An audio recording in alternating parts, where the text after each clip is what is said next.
Hello everyone, welcome back. This video will be the first in a series about building a stealth gameplay system.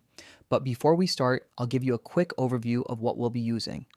As you know, I took some time to think about what tools and systems to use for this series. At first, I considered using the new AI state tree system. For those who don't know, it's an advanced way of building intelligent AI, something like an upgraded version of the behavior tree. But I won't be using state tree here. Instead, I'll save it for a separate dedicated series where I'll explain it properly alongside other systems. For this stealth AI system, I'll rely only on the AI controller without using behavior tree. The reason is simple. I believe the AI controller alone is more than enough for what we're building right now. And if I were to use a state-based system later, it would definitely be the state tree, but again, in its own separate series. This doesn't mean that the system we'll build here will be incomplete or flawed, far from it. No matter which method we use, we'll eventually reach the same result. In fact, this approach might even be better since it gives us more detailed control and customization over our AI character. Also, you'll be able to download this project for free on Fab in the coming days, and it will also be available on my Patreon for those who'd like to support me. So yeah, that's all about that. Now, without further delay, let's start by creating a new folder and naming it Stealth Gameplay System. Inside it, we'll add another folder called AI Character.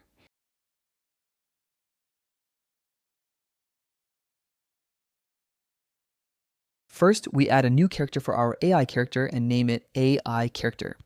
After that, we'll make a new AI controller and name it AI Controller Character.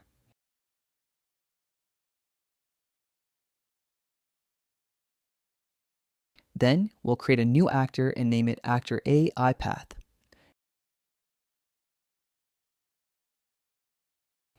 Inside the AI character, we'll add our AI character and set it up.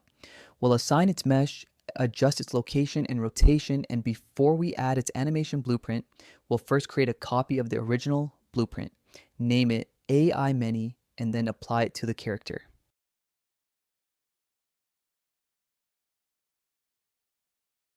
Next, let's go to Actor AI Path. Inside this actor, we'll add a spline and name it Spline Path, and then add a billboard with any image you like, just for clarity.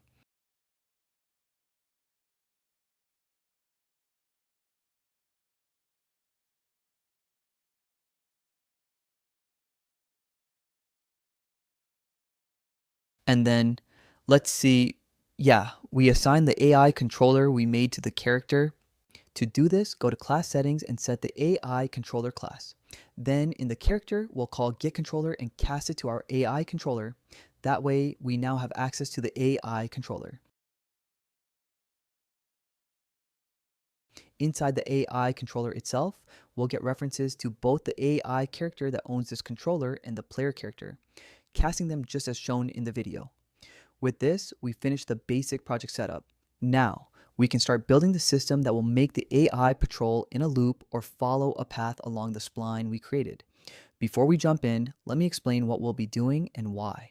From my 4 years of experience with this engine, I know that we need a system that is flexible, easy to use, and most importantly, not repetitive. This means, for example, if we want the AI to switch from one path to another, we shouldn't need to create a new function every time. That would be time consuming and not practical. So here's the plan. We'll create a custom event and call it move in path. We'll also create 4 variables, an array of splines. This will store all the paths we want the AI to follow.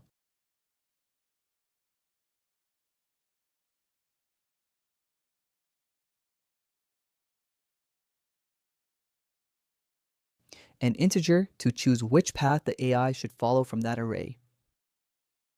A map of integer to float. This will define the spline points where the AI should stop and how long it should wait at each one. Leaving it empty means the AI won't stop at all. An array of anim montages. These will play whenever the AI stops at a defined point. Leaving it empty means no montage will be played. After that, we'll duplicate our event and name the new one Move in Path Logic.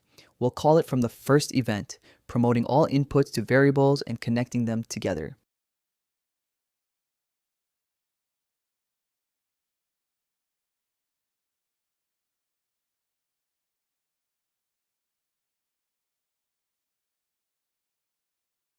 For the path number, we'll subtract 1 before passing it through,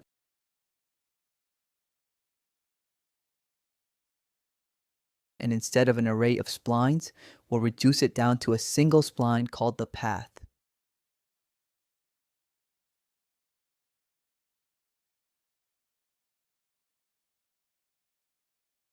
From there, we'll get its spline path, check if it exists in the world, then use move AI2, connecting it to our character.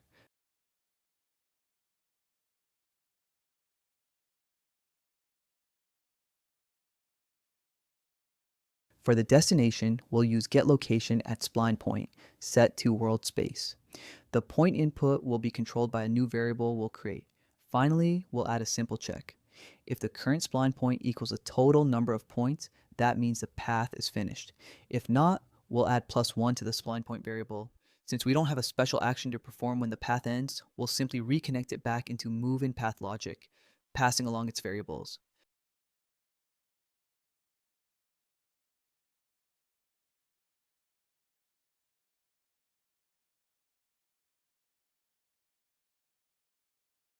As for the path, we'll just, go back and quickly make a variable for it along with the others.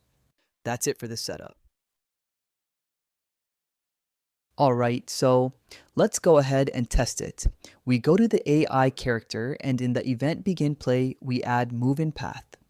We'll make all path a new variable, and for stop point and stop animation, we'll just use make array.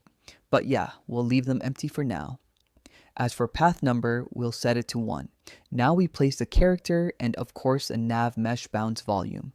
You could just press P to toggle the AI navigation area on and off. Then we add the spline. To add new points, you just select one of the spline points, hold Alt and drag, and to close the loop, just enable close loop. Then we set the path where the character will walk. Right. I forgot to make it visible. After that, we add a new element, pick the path we made, and try it out. The character isn't moving. I think we forgot something. Let me try something.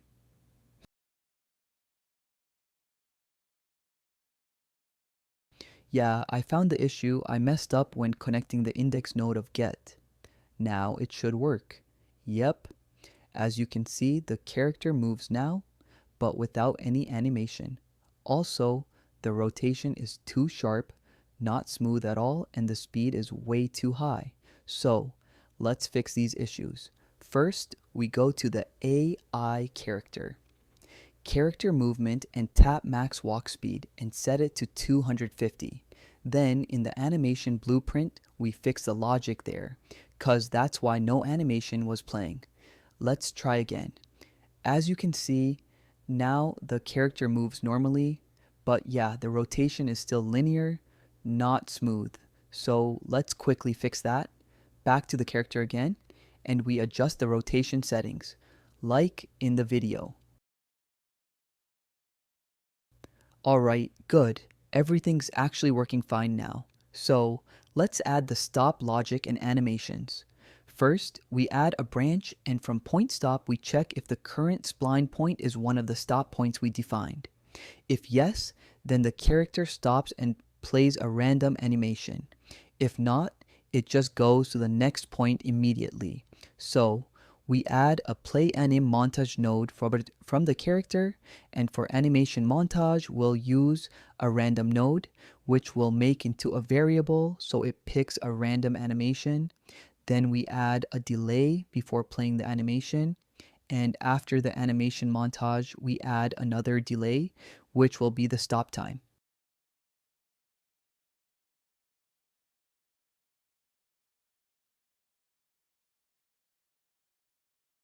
We get that from point stop using the find node, and then we connect everything back into the main logic. We'll just organize things a bit here.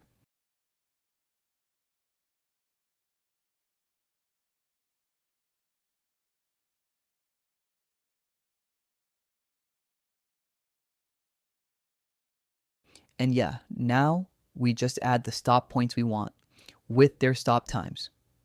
As for the animation montages, I've already imported some animations from Mixamo. I'll leave the download link in the description. We'll turn each of those into montages and plug them in. Let's add another stop point. As you can see, our AI character is working without issues, and it's already starting to take its final form.